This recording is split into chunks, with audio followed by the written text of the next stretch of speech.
Hello, everyone. Welcome to English Conversation by UpsizEnglish.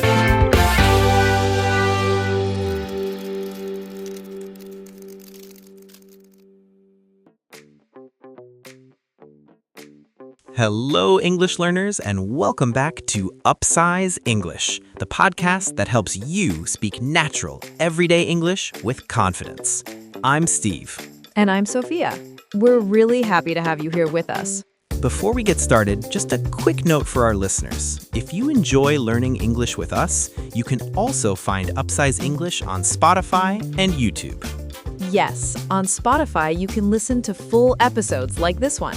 And on YouTube, you'll find the same lessons with visuals, subtitles, and extra practice. So whether you prefer listening on the go or watching and learning step by step, we've got you covered. All right, now let's jump into today's lesson. Today's topic is office worker, and we're talking about everyday life in the office. We're listening to Chris and Maya. They're both office workers and they work on the same team. It's the middle of a busy workday and they run into each other at the office, probably near their desks or in a shared workspace. So as you listen, pay attention to how they talk about being busy and stressed without sounding negative or unprofessional. Listen for phrases they use to explain workload, missed plans, and offering help politely. This is intermediate level English, so you'll hear longer sentences, more emotion, and more natural conversation. Let's listen at normal speed first. It might be a bit fast, but don't worry. We'll break it all down afterwards. And we'll come back in 1 minute and tell you about some of the key language.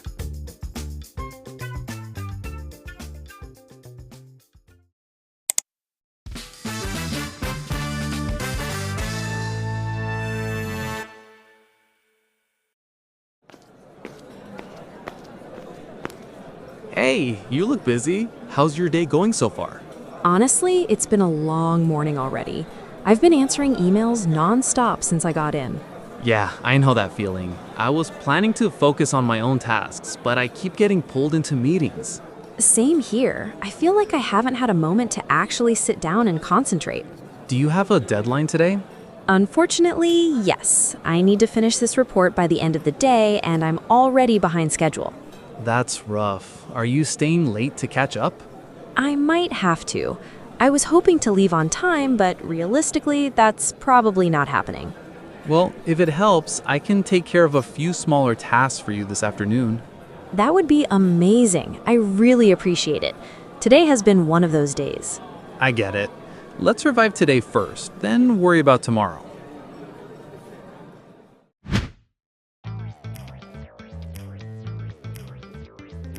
Oh, wow. Steve, that conversation feels very familiar. Absolutely. That's a classic office day. Busy, distracted, and slightly overwhelmed. Yes, and I love how neither speaker is dramatic. They're tired, but they're realistic about it. Exactly. They're not complaining loudly. They're explaining their situation calmly, which is very professional. And that's something intermediate learners really need, how to talk about stress without sounding negative. Let's take a look at the key vocabulary now in our language takeaway. All right, Steve, let's start with our first phrase. I've been answering emails nonstop. I've been answering emails nonstop. Let's repeat it slowly. I've been answering emails nonstop. Sophia, this phrase is such a perfect office expression. I've been answering emails nonstop. Yes, and grammatically, there's a lot happening here. First, we have the present perfect continuous, Which tells us the action started in the past and is still affecting the present. Exactly. And the word nonstop adds emotional weight. It doesn't mean literally zero breaks, it means constantly. Culturally, this phrase communicates busyness without sounding angry. And that's important in offices. You want to explain workload, not complain. Let's give examples with other situations. Example 1. I've been answering emails nonstop this morning. Okay, let's repeat it slowly. I've been answering emails nonstop this morning. And example 2, she's been in meetings non-stop today. Repeat it again.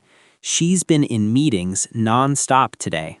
Learners often say, I answer emails all day. That's okay, but I've been answering emails non-stop sounds more natural and current. Yeah. Now, next phrase is, I'm behind schedule. I'm behind schedule. Let's repeat it slowly. I'm behind schedule. This phrase is pure office survival English. Yes, it's honest but emotionally neutral. And that's key. In offices, emotional neutrality equals professionalism. Notice what's missing. There's no excuse, no blame, no explanation yet. It simply reports status, and status language is very powerful in professional settings. Let's give expanded examples. Okay, example 1. I'm a bit behind schedule today. Okay, let's repeat it slowly. I'm a bit behind schedule today. And example 2, we're behind schedule on this project. Repeat it again. We're behind schedule on this project. And common mistakes, many learners say, I'm late. But late sounds personal, like arriving late. Behind schedule sounds structural, like a system issue. Yes. All right, next we have, I keep getting pulled into meetings. I keep getting pulled into meetings. Repeat slowly. I keep getting pulled into meetings. Sophia, this phrase feels so accurate for office life. I keep getting pulled into meetings. Yes, and there's a lot packed into it. Let's start with the verb keep again. Right. Just like in I've been answering emails nonstop, keep tells us this is happening repeatedly, not once or twice. Exactly. Pulled suggests loss of control. The speaker didn't choose the meetings happened to them. If the speaker said, I'm attending meetings, it would sound planned and neutral. But I keep getting pulled into meetings implies interruption. This is very office-specific language. It allows you to explain why work isn't getting done without blaming a person directly. That's key. You're blaming the situation, not coworkers or management. Let's add examples. So example 1, I was planning to focus today, but I keep getting pulled into meetings. Repeated slowly. I was planning to focus today, but I keep getting pulled into meetings. Example 2, she hasn't had time to work because she keeps getting pulled into meetings. Repeat it again. She hasn't had time to work because she keeps getting pulled into meetings. And common mistakes, learners often say, people always invite me meeting, or I have many meetings, so I cannot work. Those are understandable, but they don't sound natural. I keep getting pulled into meetings. Sounds professional and native-like. All right. Our last phrase is, I haven't had a moment to concentrate. I haven't had a moment to concentrate. Let's repeat that carefully. I haven't had a moment to concentrate. This is one of my favorite phrases in the dialogue because it's so calm. Yes, and it's very emotionally controlled. The speaker isn't saying they're stressed, they're explaining why. Let's look at the structure. I haven't had a moment. Again uses present perfect. Which tells us the problem started earlier and continues now. And the word moment is important. It doesn't mean a long time. Exactly. Even a short period of focus hasn't been available. This phrase is very polite. It avoids strong words like overwhelmed or burned out. And culturally, that's smart in office settings. Examples time. So example 1, I haven't had a moment to concentrate today. Repeat it slowly. I haven't had a moment to concentrate today.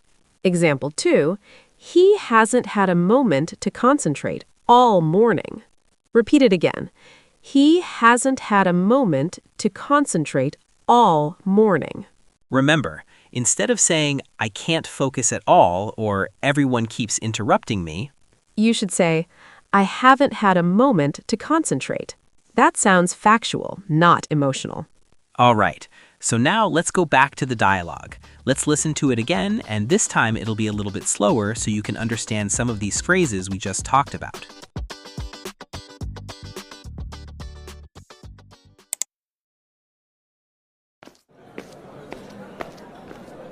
Hey, you look busy. How's your day going so far? Honestly, it's been a long morning already. I've been answering emails nonstop since I got in. Yeah, I know that feeling. I was planning to focus on my own tasks, but I keep getting pulled into meetings. Same here. I feel like I haven't had a moment to actually sit down and concentrate. Do you have a deadline today? Unfortunately, yes. I need to finish this report by the end of the day, and I'm already behind schedule. That's rough. Are you staying late to catch up? I might have to. I was hoping to leave on time, but realistically, that's probably not happening. Well, if it helps, I can take care of a few smaller tasks for you this afternoon. That would be amazing. I really appreciate it. Today has been one of those days. I get it. Let's revive today first, then worry about tomorrow.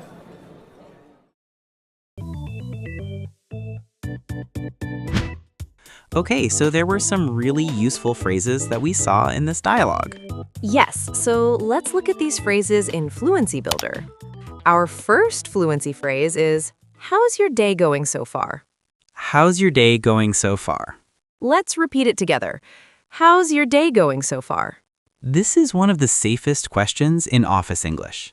Exactly. You're not asking about personal life. You're not asking for complaints. You're offering a conversational opening. The other person controls the depth. The phrase so far is doing social work here. Exactly. It limits the conversation to today, not everything. And that protects both speakers emotionally. This is why managers, coworkers, and even HR use this phrase. Let's go through examples. All right, example 1, how's your day going so far? Repeat it slowly. How's your day going so far? And example 2, how's everything going so far? Repeat it again. How's everything going so far? Remember, don't use this if someone looks extremely stressed and busy. Next phrase, I was hoping to. I was hoping to. Let's repeat. I was hoping to.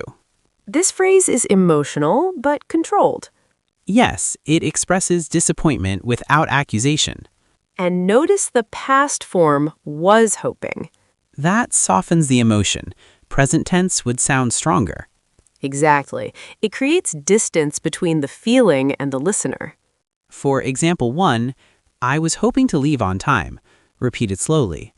I was hoping to leave on time. And example 2, I was hoping to finish this earlier. Repeat it again. I was hoping to finish this earlier. And our final fluency phrase is if it helps. If it helps. Let's repeat slowly and naturally. If it helps. This phrase is about respect. Yes, you're offering help without forcing it. It gives the other person dignity. And culturally, that's huge in professional English. For example 1, if it helps, I can take care of that. Repeat it slowly. If it helps, I can take care of that. And example 2, if it helps, I can handle the smaller tasks. Repeat it again. If it helps, I can handle the smaller tasks. Don't use this if you're already responsible for the task. Laugh. That's exactly how native speakers use this phrase. Supportive and uplifting.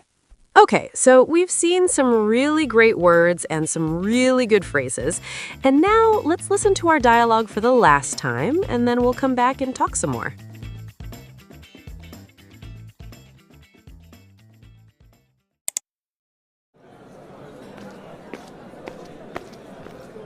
Hey, you look busy. How's your day going so far? Honestly, it's been a long morning already. I've been answering emails nonstop since I got in. Yeah, I know that feeling. I was planning to focus on my own tasks, but I keep getting pulled into meetings. Same here. I feel like I haven't had a moment to actually sit down and concentrate. Do you have a deadline today? Unfortunately, yes. I need to finish this report by the end of the day, and I'm already behind schedule. That's rough. Are you staying late to catch up?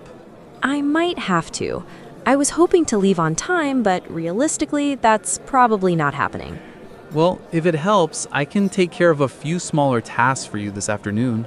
That would be amazing. I really appreciate it. Today has been one of those days. I get it.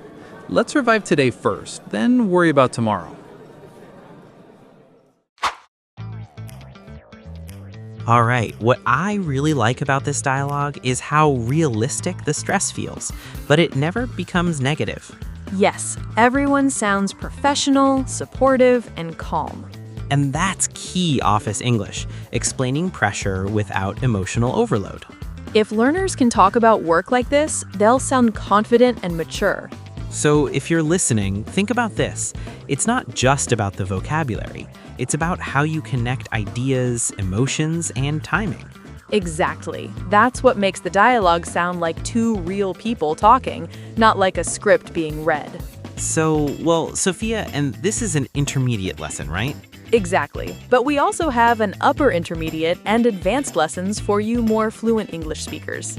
If this lesson helped you, you can find more episodes like this on Spotify and full video lessons on our YouTube channel.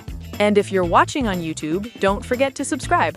If you're listening on Spotify, follow the show so you don't miss future episodes. We release new lessons regularly, all focused on real-life, natural English. Great job today. This is Upsize English. Thank you so much for learning with us. We hope today's lesson helped you improve your English step by step. Make sure to follow the podcast, and we'll see you again in the next episode.